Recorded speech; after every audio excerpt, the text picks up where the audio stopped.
श्री शिवाय नमस्तुभ्यम हर हर महादेव।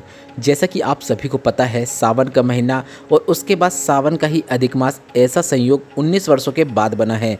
और गुरुजी पंडित प्रदीप मिश्रा जी ने एक ऐसे विशेष उपाय की जानकारी दी है जो कि सिर्फ और सिर्फ सावन के ही अधिक मास में किया जाता है। मतलब यह उपाय आपको 19 वर्षों के बाद करने को मिल रहा है। साथ ही गुरुजी ने एक ऐसे विशेष उपाय की जानकारी दी है जो कि सावन अधिक मास की पंचमी तिथि को किया जाता है। मतलब अधिक मास में किए जाने वाले उपाय आपको हर 2 वर्षों के बाद ही करने को मिलता है और सावन अधिक मास वाले उपाय आपको हर 19 वर्षों के बाद करने को मिलता है।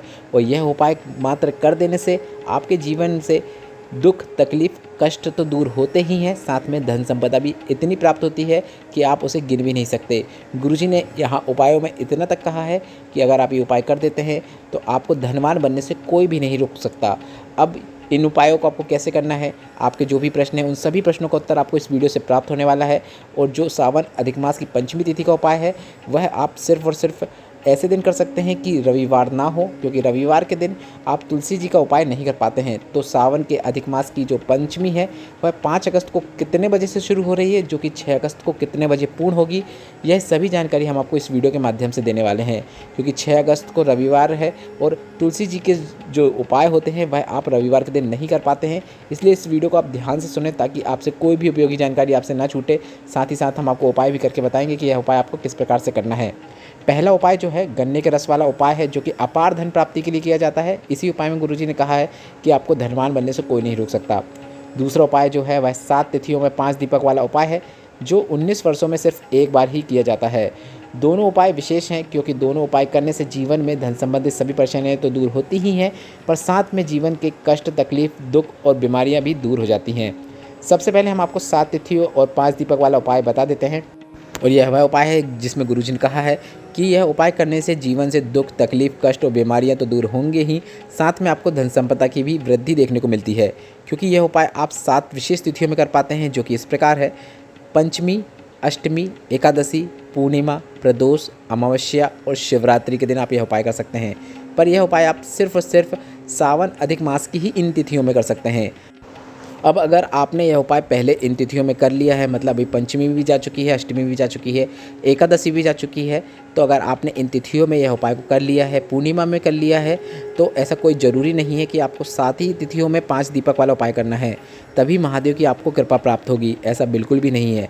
बताई हुई 7 तिथियों में से अगर आप एक तिथि में भी 5 दीपक प्रज्वलित कर देते हैं अपने सामर्थ्य के अनुसार, तो इतना मात्र कर देने से आपको महादेव की विशेष कृपा जरूर प्राप्त होती है और भोलेनाथ आपके जो भी दुख, तकलीफ, कष्ट हैं उन्हें ज़रूर दूर कर देते हैं। अब यह उपाय समझ लीजिए कि आपको क्या करना है।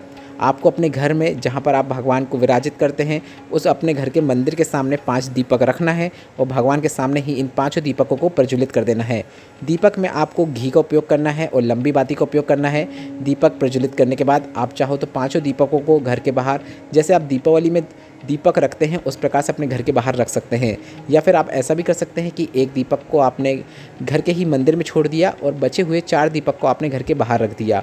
आप यह भी कर सकते हैं कि आप अपने घर में जो तुलसी जी का क्यारा है उसके पास भी एक दीपक रख सकते हैं। कई लोग प्रश्न करते हैं कि क्या हम शिव मंदिर में जाकर दीपक प्रज्वलित कर सकते हैं? तो हाँ जी, बिल्कुल, आप ऐसा बिल्कुल कर सकते हैं, क्योंकि गुरुजी ने ही इस उपाय के अंतर्गत कुछ ऐसी जगह बताई हैं जहाँ पर आप दीपक प्रज्वलित कर सकते हैं।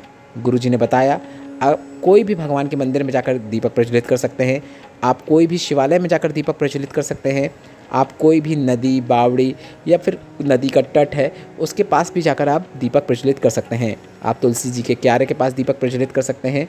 आप अपने घर के मुख्य द्वार के बाहर भी दीपक प्रज्वलित कर सकते हैं। इन जगहों पे आप दीपक प्रज्वलित कर सकते हैं। आपको बिल्कुल भी नहीं सोचना है कि क्या मैं मंदिर में दीपक प्रज्वलित कर सकती हूँ या नहीं।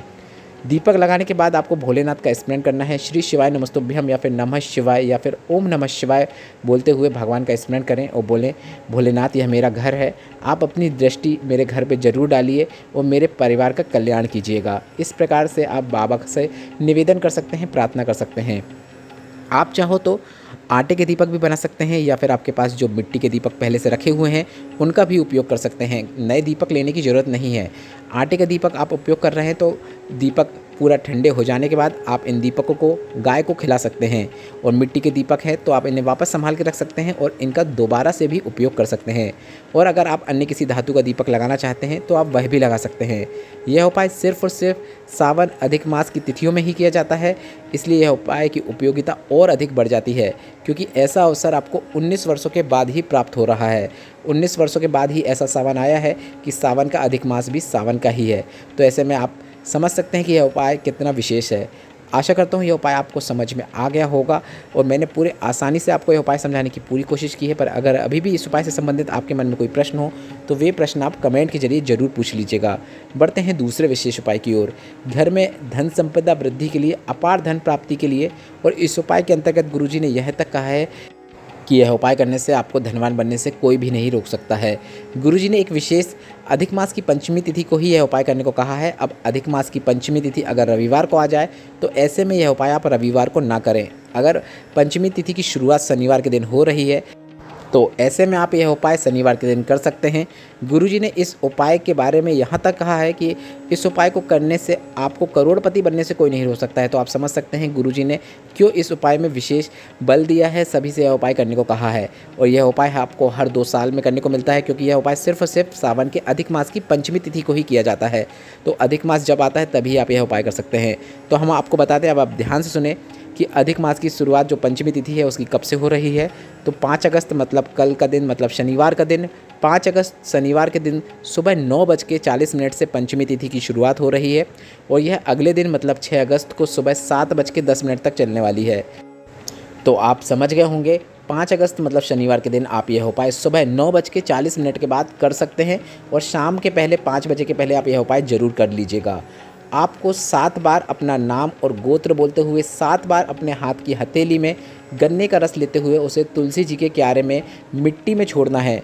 पौधे में ना छोड़ें, इस बात का आपको ध्यान रखना है। आपको मिट्टी में छोड़ना है, इस बात का आपको हमेशा ध्यान रखना चाहिए, क्योंकि पौधे में कोई भी चीज़ ना छोड़ें, ऐसे में वह ख़राब भी हो सकता है। इसलिए आप मिट्टी में ही छोड़ें। 7 बार अपना नाम बोलें, 7 बार अपना गोत्र बोलें, इसके बाद 7 बार आपको गन्ने का रस उस क्यारे में छोड़ना है। अगर आपको गन्ने का रस नहीं मिल पाता है तो आप गुड़ को पानी में घोल लें और गुड़ के घोल को आप गन्ने के रस के स्वरूप में ही अर्पित कर सकते हैं, क्योंकि गुड़ भी गन्ने से ही बनता है। अगर बैठने की जगह है तो आप बैठकर उपाय करेंगे तो काफ़ी अच्छी बात है, अन्यथा आप यह उपाय खड़े होकर भी कर सकते हैं। और अगर घर का कोई एक सदस्य भी यह उपाय कर देता है तो उसका लाभ उस घर के सभी सदस्यों को प्राप्त होता है।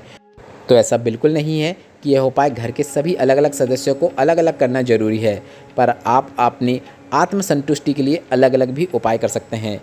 अब आप समझ गए होंगे कि जो पंचमी तिथि वाला उपाय है जो कि तुलसी जी के क्यारे में करना है, वह आप 5 अगस्त को सुबह 9:40 के बाद करें। और 7 तिथियों में जो 5 दीपक वाला उपाय है वह आप 5 अगस्त को भी कर सकते हैं और 6 अगस्त को भी कर सकते हैं। 6 अगस्त को भी करेंगे तो उसमें भी कोई दिक्कत नहीं है, क्योंकि 5 तिथियों में 7 दीपक वाला उपाय को अगर आप रविवार के भी दिन कर रहे हैं तो कोई दिक्कत की बात नहीं है। इस वीडियो में बताई गई जानकारी से संबंधित अगर अभी भी आपके मन में कोई प्रश्न हो तो वे प्रश्न आप कमेंट के जरिए पूछ सकते हैं। और आशा करता हूँ मेरे द्वारा दी गई जानकारी अगर आपको उपयोगी लगी हो तो इस वीडियो को लाइक करके कमेंट बॉक्स में हर हर महादेव टाइप करना ना भूलें। श्री शिवाय नमस्तुभ्यम। हर हर महादेव।